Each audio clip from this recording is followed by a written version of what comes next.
The day I got married and staring into the eyes of my beautiful wife, +2. Having an identity crisis breakdown on Sanita's Trail on Christmas Day, -2. Walking onto this very stage with uncontrollable excitement, a massive +2.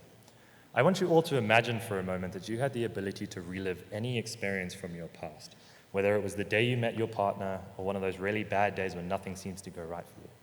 No matter the experience, the value of reflecting on it is priceless. And this right here, this is an extension of myself. It's my second brain, a part of my identity and my memory box.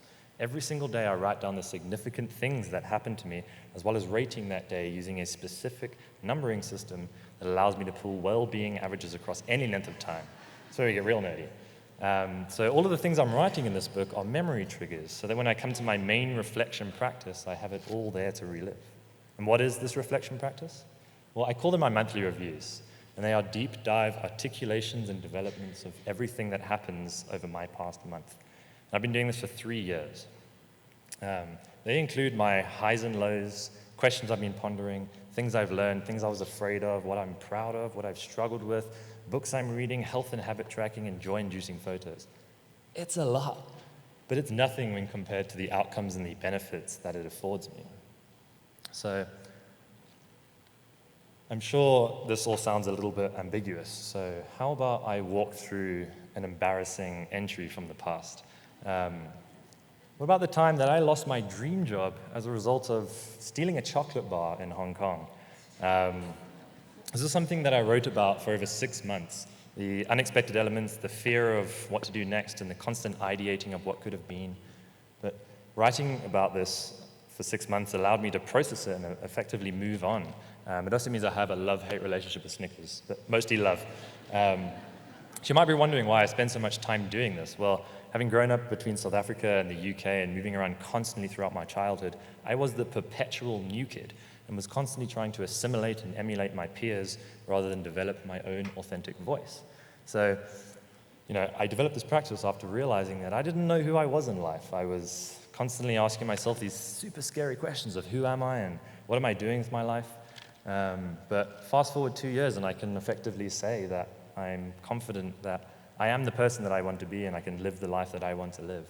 And I'm sure many of you can relate with the overwhelming questions of these looming decisions and choices that we have to make in life. I call it chronic fence-sitting syndrome. And I can guarantee that we've all been diagnosed at least once. And if you have, then you can join our Cuddle Puddle /support group immediately following this session. But in all seriousness, this practice has allowed me to live the life that I want to live, and because the future becomes ever so slightly less uncertain. But as for me, I used to struggle with making decisions and choosing the right path in life. But this allows me to do otherwise.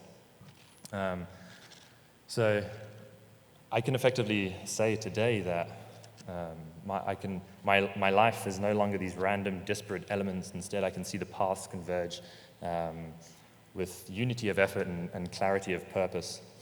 And we all have these big ambitions and goals in life, right? Do we ever look back and consider what allowed us to achieve those goals or perhaps what prevented us from doing that? That's essentially what I'm doing. I'm optimizing my success in a way.